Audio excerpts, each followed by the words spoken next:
Hi guys! Welcome back po ulit sa aking YouTube channel, Ate Jo TV. Magandang araw or magandang gabi po sa inyong lahat. For today's video po pala, isi-share ko lang po sa inyo yung aking ginagawa or ginagawang diskarte kung paano po namin tinutuhog yung aming mga barbecue. Ito guys, meron po tayong, ito po sa nakikita nyo po, ito po ay isaw ng manok na aking na-marinate. Ito po pala ay 5 kilos na isaw ng manok. Tapos guys, ito po yung ngayon po pala ang video ko ay lahat ng aking mga barbecue na ginagawa, ipapakita ko po sa inyo kung ano po yung ginagawa kong diskarte para para maganda po yung pagkatuhog niya, hindi siya maliit tignan at hindi po nasusunog yung stick. Guys, meron po pala tayo, ito po yung ginagamit namin na stick ng aming isaw ng manok. Ayan, 9 inches siya. 9 inches po yung size nito. Ito siya, 100 pieces yung laman. Ang bili po ng mister ko nito, isang ganitong stick ay 15 pesos po sa palengke. Tapos, yun po, nakikita nyo po, basa na siya, hinugasan ko na siya. Pero binalik siya ulit dito sa plastic para makita nyo po kung ano po yung size na ginagamit namin para sa isaw ng manok. Makinis siya. Ito po guys, maganda yung stick na to kasi hindi nakakasalugsog. Tapos malinis na, pantay-pantay, walang amag. Ayun po nakalagay dito sa likod. Konti lang ang nasasayang. Yun, may nakasulat siya dito sa likod ng stick. Ayan guys, tapos ngayon umpisahan na po natin yung nagawa kong pagtuhog sa aming isaw ng manok. Kasi guys, yung iba nakikita ko yung paikot lang siya ng paikot, yung sa amin po. Yung ginagawa ko po, iba-iba naman po tayo ng diskarte. Pero ito po yung sa amin na ginagawa sa pagtutuhog ng isaw, isi-share ko po sa inyo. Malapad po yung ginagawa namin. Sasabihin ko po sa inyo guys kung bakit ganun po yung ginagawa namin. Ayan, na-marinate na po pala yung isaw na to guys. At shoutout po ay sa mga ayaw po ng food color, nasa sa inyo po yun. Sa amin po gumagamit po talaga kami ng food color sa aming mga ihaw-ihaw. Depende po. Etong isaw po at saka ulo ng manok, naglalagay po kami ng food color. Nasa sa inyo naman po yun, kung ayaw nyo maglagay, okay lang naman po, pero sa amin naglalagay po kami. Ganito po yung ginagawa namin sa isaw ng manok. Ang bentahan po pala namin dito ay 6 pesos po guys. Ganyan siya. Kailangan po isunsun natin siya pagtuhog, ay siksik or sunsun din naman yun eh. Siksik or isusunsun. Yung hindi siya ganoon, hindi nakikita yung stick kasi pag ganyan po, nasusunog po ito pag inihaw na natin, pagka yung tawag niya sa Bisaya, hilang or hindi nakadikit. Yung may nakikitang stick, pag once na inihaw po natin yan, masusunog po yung stick. Tapos po, medyo malapad po yung aming diskarte sa paggawa. Kasi guys, pagka liitan po natin yan, ayan po yung ginagawa ko. Focus ba? Ganyan. Ayan siya guys. Medyo malapad. Kasi yung iba ganito po yung ginagawa. Halos didikit na lang siya sa stick. Yung ganyan. Yung ganyan lang. Yung ganyan yung maliliit. Yung ganyan. Kasi po pag naluto na po yan, wala na po tayong makikitang isaw dyan. Liliit po kasi yan eh. Once na ganyan po yung gagawin na, pag yan po ang ginagawa namin, halos wala ka nang makikitang isaw, halos stick na lang. Kasi liliit po yan, halos kumapit na lang siya sa stick. Kaya po ang ginagawa namin, kahit pa paano sa isaw, hindi naman po tayo, kadalasan po talaga ang tubuan dito sa isaw. Kung ano po yung puhunan nyo, yun po yung tutubuin nyo. Kaya, para mas mabilis po siya mabenta, hindi naman po, medyo lakihan po natin. Yan po yung ginagawa ko. Bali, lalaparan lang natin yung pag-ikot. Nilalaparan ko po yung pag-ikot, tapos nakasiksik siya or nakasunsun. Siksik or sunsun, ganun. Ganyan po guys. Para hindi siya maliit, tignan. Hindi siya maliit pag naluto at hindi masusunog yung stick. Yun guys, malapad yung pag-ikot namin. May siguro mga 1 inches po yung pagitan ng pag-ikot. Hindi na pala nakikita sa camera yung aking paggawa. Yan siya guys, oh, ganyan. Ganyan yung ginagawa namin. Yan siya. Kailangan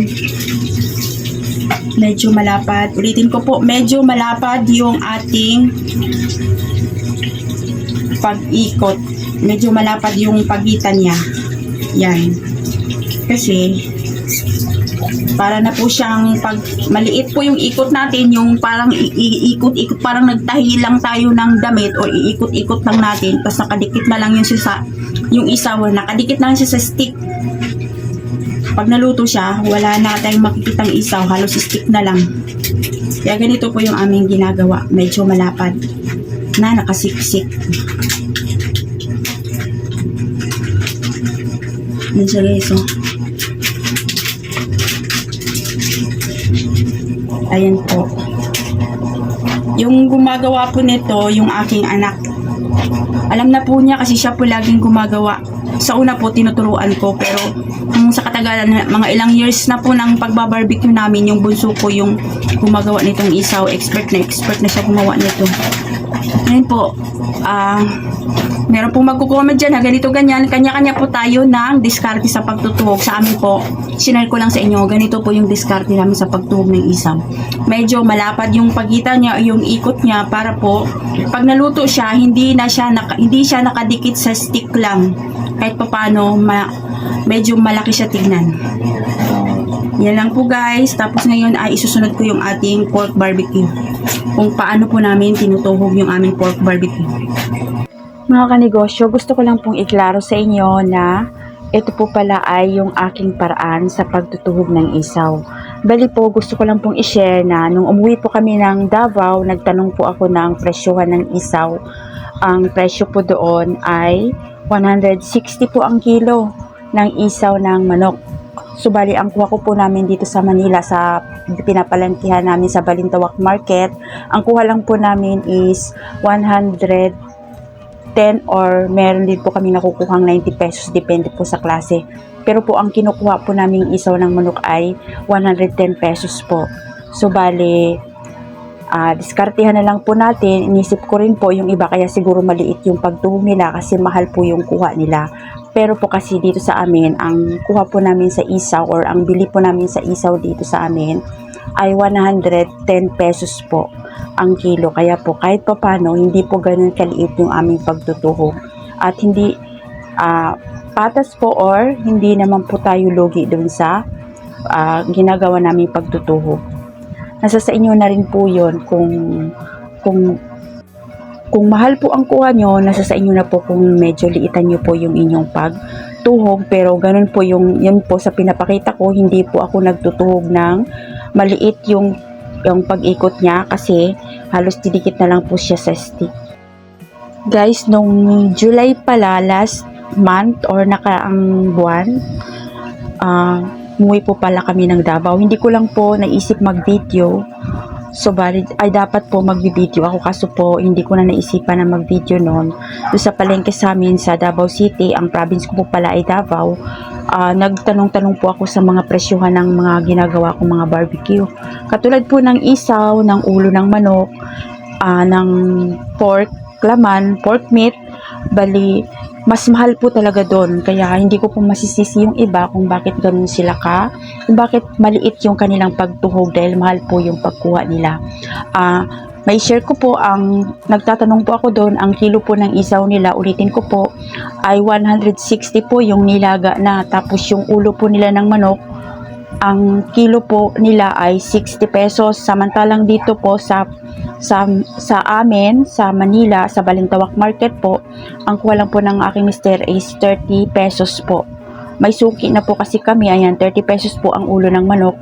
Tapos po yung tenga naman is 155. Tapos yung pork laman, ngayon po ay medyo bumaba na siya ngayong buwan na to, September. Bali, ang kuha po namin ay 240 ang kilo po. Kaya medyo mura na po ang yung mga gagawin nating pang ihaw-ihaw ngayon. Iba po talaga, mas mahal po talaga doon. Kaya hindi ko po masisi yung iba. Yes, sinishare ko lang po sa inyo yun. Ito po yung presyuhan dito sa amin sa Balintawak Market. Mga kanegosyo, ngayon po ay ito naman yung aming pork barbecue. Pasensya na po kayo sa background. May mga bata po kasi dito sa aming kapitbahay. Tapos po, yan, ito yung aming pork barbecue na marinate ko na. Na-marinate na po pala na aking mister kasi yung kadalasan po sa araw-araw namin ginagawa, yung mister ko po ang nagmamarinate ng barbecue. Natuturuan ko na siya kaya siya na halos alam niya na yung pagmamarinate nito at saka paghihiwa siya na lahat. Ito po, meron po tayo ditong kalamansi. Ito po yung kalamansi na to ay ito po yung pinagpigaan namin. Yung 1 kilong binibili namin kalamansi para sa mga ginagawa namin pork barbecue, yung pinagpigaan nilalagay ko po dito sa isaw at saka sa pork barbecue. Malinis po itong mga balat na to kasi bago po namin yan hiwain, bali hinugasan po namin yan. Kaya malinis po yan. Para po mapunta po yung aroma ng kalamansi dito sa ating na marinate na pork barbecue. Guys, para po pala sa aking mga barbecue, meron na po akong video sa lahat ng aking mga ihaw-ihaw. Check nyo na lang po sa aking YouTube channel. Sa lahat po ng aking mga ihaw-ihaw kung paano ko po ginagawa yung aming mga yung aming mga barbecue. Lahat po ng aming mga ginagawang ihaw-ihaw. Ayan, malinis po pala yung aking kamay, guys, para po baka mayroon po mag-comment na madumi yung aking kamay. Ayan po, halos maya-maya po yung paghuhugas ko kasi alam nyo naman po na naggagawa tayo ng barbecue kaya po lagi tayong naghuhugas ng kamay. Hindi na po kami gumagamit ng gloves kasi po sa gabal. Kaya po kamay lang, kailangan lang malinis lang yung kuko. Sa mga gilid-gilid po ng kuko, may mga hindi po maiwasan yung mga dumidikit na food color pero malinis po yan. Maiksi po yung kuko natin tapos yan lang, akala nyo lang madumi kasi yung dumidikit yung mga food color na ginagamit natin. Tapos guys, ito yung ginagamit naming stick sa aming pork barbecue. Yan, medyo against the light tayo. Ito po guys ay 10 inches. 10 inches po yung haba niya. Tapos, yung kapal po niya ay ganito siya. Makinis din po siya. Malinis siya, makinis. Naugasan ko na po ito. Nilagay ko lang siya ulit sa plastic pero bago po namin ginagamit yung aming mga pangtuhog sa mga barbecue, hinugasan namin yan bago namin gamitin. Ito siya guys, yung ating stick. Ang bili po ng aking mister nito sa ganitong stick ay 20 pesos po. 100 pieces po yung laman niya. Okay guys, umpisahan na po natin yung pagtutuhog natin sa aming pork barbecue. Ang gumagawa lang po nito guys, kami ng aking mister. Kasi yung aking mga anak, hindi nila alam. Alam siguro nila pero hindi lang, iniiwasan ko lang kasi medyo mahirap po yung pagtutuhog nitong pork barbecue. Lalo na pag matigas yung pero malambot po ngayon yung ating baboy. Yung ating pork. Ganyan po yung ginagawa namin guys. Yung ating pork na yun ay medyo malaman siya kasi parang nag-alternate ngayon yung taba at yung laman. Maganda yung natin yung pork. Ganito po yung ginagawa namin. Gagamit tayo ng gunting. Malinis. Itong gunting po na to, ito po yung ginagamit namin sa pang barbecue lang. Yung mga gunting namin na ginagamit namin sa ihaw-ihaw. Ayan yung itsura niya guys. Ayan yung ginagawa namin. Kailangan isiksik mo siya. Ganito siya. 20 pesos po ang bintahan namin sa aming pork barbecue. Ganito yung itsura ng aming paggawa ng aming mga pork barbecue. Unahin natin pagtuhog yung taba. Yan guys, yun yung sa dulo, yung sinasabi niya bakit sa dulo daw yung taba. Sa pagkakaalam ko po guys, kaya sa dulo yung taba, base po sa aming experience, ang taba po kasi ay mabilis masunog. Nag-aapoy po siya kasi po nagmamantika siya. Kaya sa dulo siya nilalagay para hindi siya mabilis masunog. Yun po yung, base po sa aming experience, yun po yung dahilan kung bakit nasa dulo po yung taba. Ayan siya guys, siksik na siksik siya. Siguro guys, umpisa, medyo mahirap talaga pag nag-uumpisa pa lang tayo. Sa pagtutuhog ng mga ganito, mahirapan tayo. Pero sa katagalan po, parang gamay na natin, nagagamay na rin natin sa katagalan. Sa umpisa lang talaga mahirap. Lahat naman po talaga siguro ng trabaho sa umpisa mahirap. Pero pag nasanayan mo na, madali na lang siya. Ganito po yung ginagawa namin sa aming pork barbecue. Ayan po, habang tinutuhog natin, ihalo-halo lang natin siya. Maganda klase ngayon guys yung aming pork, wala siyang balat. May taba siya pero wala siyang balat. Malambot. Check nyo po sa aking YouTube channel, mayroon po akong video kung paano po mag-marinate itong pork barbecue.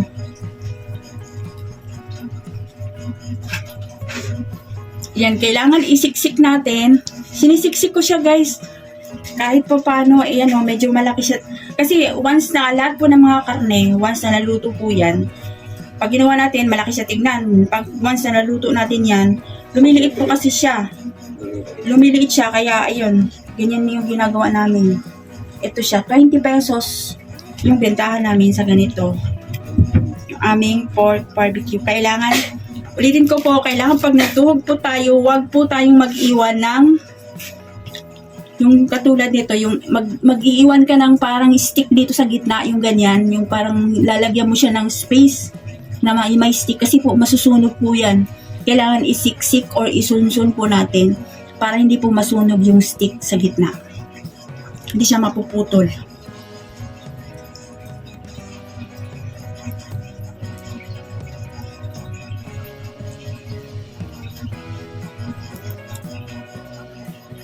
Ayan, dito sa aming laman guys, dati nung mura pa yung laman, kung ano po yung aming puhunan, yun po din yung aming tinutubo. Ngayon po ay hindi na.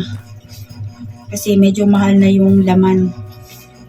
Tapos, sa iba nga po ay 25 pesos na, pero dito sa amin, pangmasa lang po yung presyohan namin kasi masa po yung nakatira dito sa amin. Nasa ano po kami, nasa squatter area. Sabihin ko po sa inyo, nasa ano po kami na lugar na maraming tao dito sa amin, pero alam naman po natin, kailangan sasabay po natin sa mga tao kung nandito, kung ano po yung mga tao na sa paligid natin, na kung ano lang po yung kaya nilang bilhin. Yan po. Bali, ang laman namin is 20 pesos. Kaya po, mabilis talaga. At nasa lasa din siguro yun guys. Kailangan, huwag natin baguhin yung ating pagtimpla. Kung ano yung masarap nating timpla, ganun pa rin yun. Ilang years na rin po kaming nagpa-barbecue. Ako po, dati kasi ako nagpa-barbecue, ako lang mag-isa. 2009 ako nag-umpisa. Guys, hanggang ngayon. Hanggang sa nag-resign na lang yung aking mister at kami na yung dalawa magkatuwang magtrabaho. Ganito pa rin yung aming hanap buhay. Ayan, yung ating pork barbecue. Nakita niyo po ba? Ayan siya yung aking pagtuhog. Tapos ngayon ang magtutuloy nito yung aking mister. Kasi pakita ko naman sa inyo yung pagtuhog ko sa aming dugo. Yung sa iba pa naming barbecue. Kanegosyo, ayan na po yung natuhog ng aking mister na pork barbecue. Ito na siya guys. Ito po yung tsura niya oh. Ganyan po yung aming pagtutuhog. Siksik po siya guys. Yan, ganyan. Yung aming pork barbecue. Ayan na siya. Nakatuhog na yung aking mister ng bali 2 planggana. Ito po yung aming lagayan guys. So yung parang oblong na planggana. Para mag-swak po yung stick.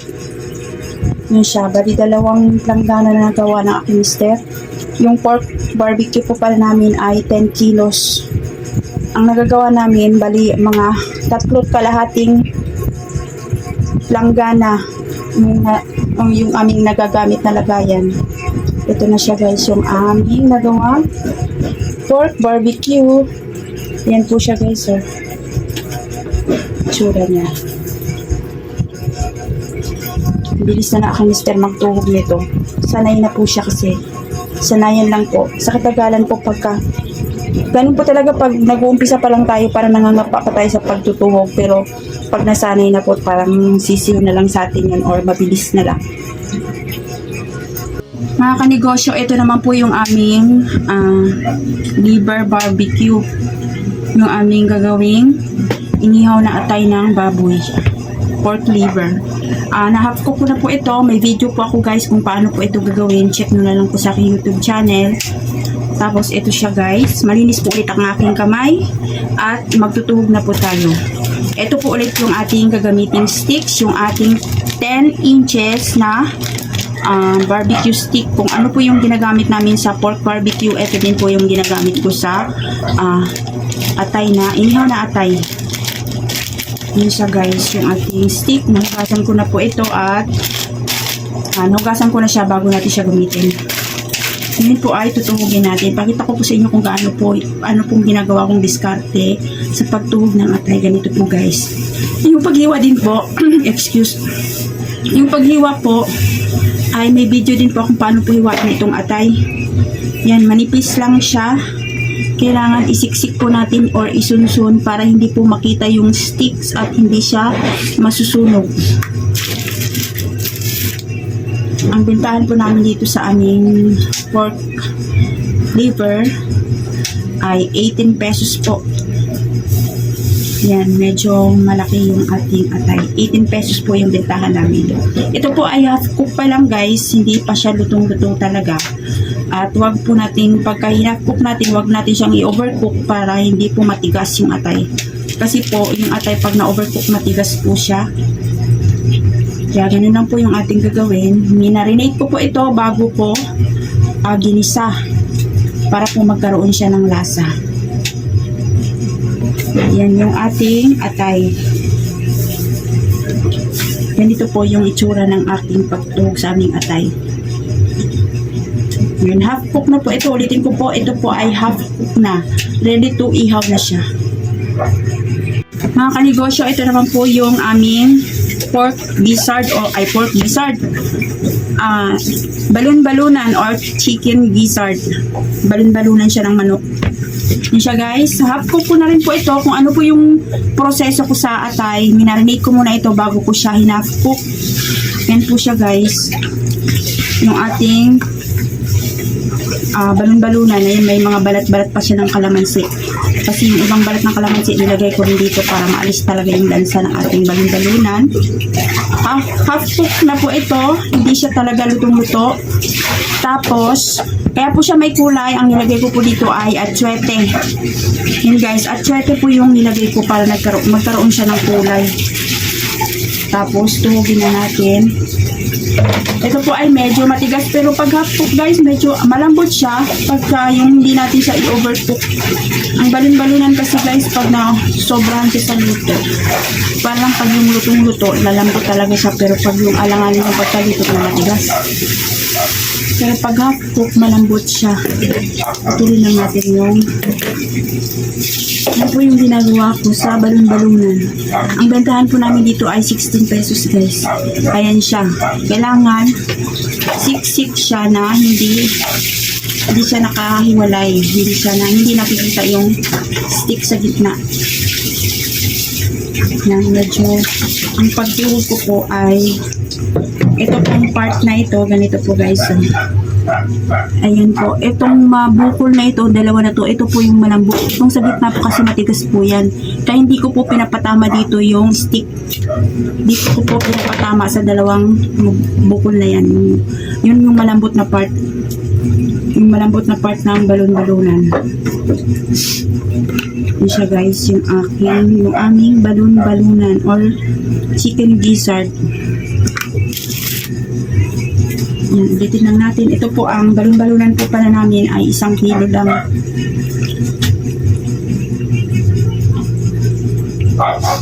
Tapos yung atay namin ay 2 kilo. Yan siya guys, yung aking pagkatuhog sa balon-balunan. Kasi po, liliit din po ito pag naluto na, kaya hindi ko po masyadong nililiitan. Dinagdagdagan po kahit paano. Sa 1 kilo po ang nagagawa ko po kadalasan ay 18 to 20 sticks po guys. Tapos ang bentahan po namin ay 16 pesos.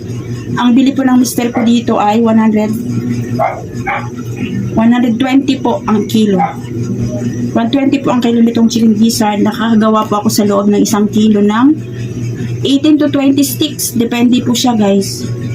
Pero kadalasan 18 sticks lang. Tapos times 16. Kahit pa paano po, may tubo na po tayo doon. Ganito po yung aming balon-balunan. Mga kanegosyo, ito naman po yung aming tenga. Yan po, tenga ng baboy. Naluto ko na siya. Ito po ang proseso ko po dito ay nilalaga ko siya sa pressure cooker. Tapos, malambot na malambot po talaga. Basta hanggang sa lumambot po yung lited, ito pong lited na to, masarap po kasi to. Kailangan malambot na siya, na yung lited, hindi naman masyadong overcooked din, yung parang malulusaw na sa sobrang lambot, pero malambot na dapat. Tapos nilalagyan ko, tinimplahan ko po. Ang kulay ko po palang ginagamit dito sa tenga ay atsuete. Yan po siya guys, may kulay. Lahat, yung mga ihaw-ihaw ko po, hindi po siya lahat by food color, yung food coloring. Ang ginagamit ko po sa tenga at sa balon-balunan ay atsuete. Sa atay naman po, hindi ako naglalagay ng food coloring. Depende po sa barbecue. Yung isaw at saka ulo lang po yung nilalagyan ko ng food coloring. Kasi hindi po masyadong makapit yung food color, yung atsuete sa isaw, iba po yung kulay niya. Kaya ito po yung ginagamit ko sa tenga, atsuete. Ngayon po ay ganito po yung ginagawa kong tuhog. Ulitin ko po, at ito po yung ulit yung aming gamit na stick para sa tenga. Yan po yung 10 inches na sticks yung ginagamit namin sa pork barbecue. Ito din po yung ginagamit namin sa tenga. Ngayon po ay tuhugin na natin. Yun guys, sobrang lambot po ito guys, napakasarap, lalo na itong litid. Ang gusto ko sa tenga guys, yung litid, yung may white bone. Yan, ang ginagawa ko po ay pinagsasama-sama ko po yung mga white bone, kasi yung iba po gusto nila yung ganito, yung malitid. Tapos yung iba naman gusto nila yung taba, yung parang balat lang. Kaya po ang ginagawa ko, pinagsasama-sama ko yung balat or yung taba. Ganyan po yung ginagawa ko. Yan po yung ginagawa ko. Kailangan wala pong space na maiiwan dito. Yung hindi makikita yung stick para hindi po masusunog. Isiksik po natin siya. Yan po yung ginagawa ko. Sinisiksik ko. Pinagsasama-sama ko yung part ng tenga na, kasi hindi po talaga maiwasan na meron siyang taba, yung tenga. Yan, puro taba. Tapos pag litid naman, puro litid. Yun po yung ginagawa ko. Oops. Yan, ulitin lang natin. Itong tenga po pala namin ngayon ay 3.5 kilos po ito yung aming tenga. Yung mabenta po sa amin guys, yung tenga, isaw, at saka pork barbecue, at saka yung ating Betamax or dugo. Yan po siya guys, yung aming tenga. Tenga ng baboy. Litid, pag litid lang siya lahat. Pag taba lang lahat. Pero nasa sa inyo po yun. Sa amin po ay ito po yung aming diskarte guys. Kasi merong ayaw ng litid, tapos meron namang ayaw ng taba. Kaya pag naghahanap sila ng taba, ganito po yung binibigay namin. Pag naghahanap sila ng litid, ganito po yung binibigay namin. Puro litid. Mga kanegosyo, ito naman po yung aming Betamax or dugo. Ang gamit po pala namin guys ngayon ay dugo siya ng manok. Mas masarap po yung dugo ng manok guys. Kailangan lang piliin lang natin yung binibilhan natin na malinis. Kasi dati guys, nawawalan ako ng gana sa dugo ng manok kasi minsan may nakikita akong mga balahibo at saka iti.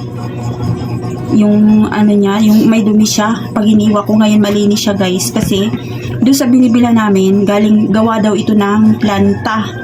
Kaya malinis siya, wala siyang kadumi-dumi. Kaya ngayon, ang ginagamit namin ay dugo ng manok. Kasi mas malasa talaga guys yung dugo ng manok kaysa ibang dugo. Ngayon, ang gamit namin, dugo ng manok. Medyo ano nga lang, konti lang yung nagagawa niya kasi maliit yung bloke. Pero mas masarap siya. Ito na po, naluto ko na po ito, nalaga ko na. Check nyo po yung aking YouTube channel. May video po ako kung paano po maglaga or magluto ng dugo ng manok na pang ihaw-ihaw. Ang gagamitin po pala nating stick guys ay ito po ulit. Yung ating size 9 inches na ginagamit namin sa isaw. Kung ano po yung ginagamit namin stick sa isaw, yun din po yung ginagamit namin stick sa dugo. Yan, makinis siya. Malinis. Yan. Ito yung itsura niya.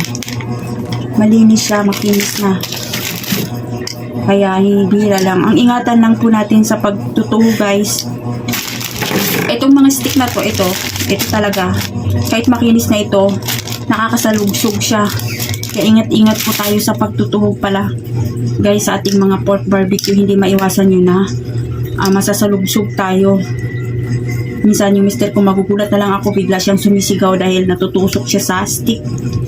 Yun lang yung Mariremind ko sa inyo na mag-ingat po tayo sa pagtutuhog kasi hindi po talaga maiwasan na masasalugsog.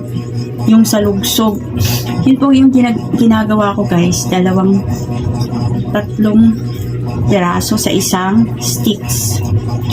At remind ko lang din po sa dugo na to, kailangan tuhugin natin siya na medyo mainit pa. Medyo mainit-init pa yung kaya na natin yung init kasi nagtitwist siya or nagbabaluktot.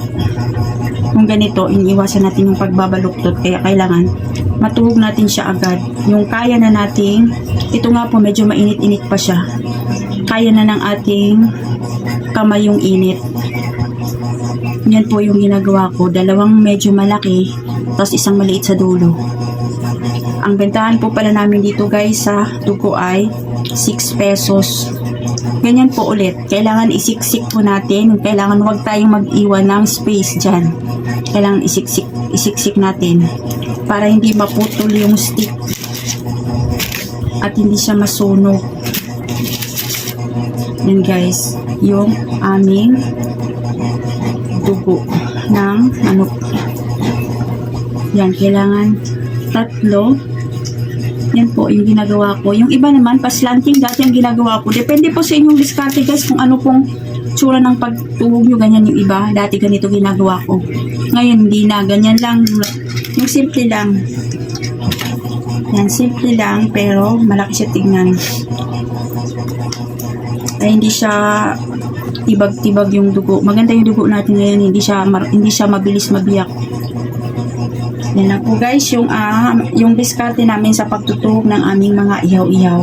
Nawa po'y nakapagbigay ako sa inyo ng idea para po sa pagtutuhog ng mga barbecue. Guys, hanggang dito na lang po yung aking video. Hindi ko na po maipapakita sa inyo yung iba ko pa pong ginagawang barbecue. Meron pa po akong ulo ng manok, hotdog, boneless bangus. Basta po, pagdating po sa ganyan po, yung kung ano po yung pinapakita ko, yung sa ulo ng manok, ganyan din po. Nakasiksik siya at hindi po dapat nakikita yung stick para hindi po nasusunog yung stick once na inihaw na po natin yung ating mga ihaw-ihaw. Tapos po guys, sa aking mga ginagawa na to, ilalagay ko po dyan sa baba sa description box yung link ng aking mga video ng mga ihaw-ihaw para po mahanap nyo po yung paggawa ko ng aking mga ihaw-ihaw. Ulitin ko po, sana po nakapagbigay po ako sa inyo ng idea na about po sa pag-ihaw-ihaw. Hanggang dito na lang po yung aking video at maraming salamat po sa inyong suporta, sa inyong panonood. At ulitin ko po, thank you po sa aking 15K subscribers. Maraming salamat po sa support nyo. And God bless po sa inyong lahat. Thank you po ulit and thank you for watching guys.